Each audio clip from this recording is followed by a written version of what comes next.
In the dimly lit room of a sprawling mansion, an elderly billionaire named Richard sat in a large plush armchair by the window. His once sharp mind had started to dull, clouded by the heavy toll of his years. His body, now frail and weak from an incurable illness, barely held the power it once did to command and conquer. Yet, as he gazed out at the sunset, there was an undeniable sense of regret etched in his features. His life had been one of immense wealth, power, and success, but with every victory came a sacrifice. In his pursuit of fortune, he had lost friends, alienated family, and most painfully, failed to build meaningful relationships. The people in his life were mostly sycophants, drawn by his money, not by his person. The few who had truly cared had drifted away over the years. As he reflected on the years of his life, a deep loneliness settled in his chest. His heart ached, not from physical pain, but from the realization that all the money in the world could not fill the void of true human connection. His wealth had given him everything but love, companionship, and respect. Enter Clara, his maid, a kind-hearted woman in her mid-30s. Clara had worked in Richard's mansion for the last decade. Unlike others, she never cared about his money or his social status. She treated him with the same respect as she would anyone, not an old man with billions of dollars, but a person in need of care and dignity. Clara had heard Richard's stories, helped him when he was at his lowest, and despite her humble position, she never once judged him for his past. But as Richard's health deteriorated, his thoughts became more twisted, more desperate. On one particularly dark evening, as Clara entered the room to clean, Richard's voice, hoarse and trembling, stopped her in her tracks. "Clara, please," he whispered. Her heart skipped a beat as she turned to him. He looked vulnerable in a way he never had before, no longer the commanding billionaire, but just a dying man, consumed by his regrets. "I need you," he pleaded, his voice cracking.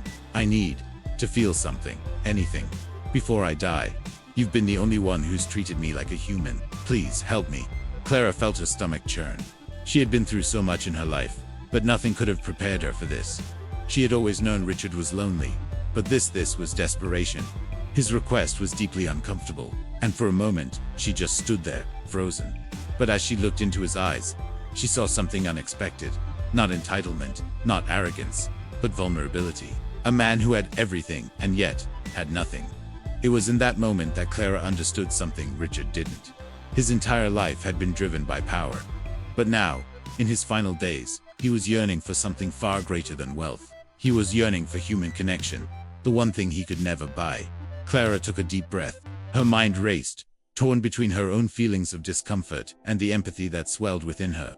She knew this wasn't about hurt, wasn't even about him in the way he thought. It was about understanding the deepest of human needs. The need for intimacy. The need for someone to see you, to acknowledge your existence. Not for what you have, but for who you are. "I can't," she whispered, her voice soft but resolute. "But I will stay with you, Richard. I'll be here, talking to you, being with you, until the end. You're not alone." Tears welled up in Richard's eyes as he looked at her, as if finally seeing her not just as his maid, but as the woman who had given him the greatest gift he could ever receive: dignity, compassion, and a reminder that, even in his last days, he mattered to someone. He smiled weakly, the weight of his regrets momentarily lifted by the kindness she showed. Clara continued to care for him, not out of obligation, but out of genuine compassion. In his final days, Richard found peace, not in the comfort of his wealth, but in the knowledge that, despite all his mistakes, he had found a moment of true human connection. And Clara, too, found peace in knowing that sometimes, the greatest act of love is simply being present for someone, especially when they need it the most. As the days passed, Richard passed away quietly in his sleep, with Clara by his side, holding his hand. And though Clara never received a grand inheritance, she had something far more valuable in understanding that love and compassion are the only things that truly remain in this world. In the end, Richard had everything, yet nothing. Clara, with nothing but a kind heart, had everything that truly mattered. And that was the legacy they both left behind.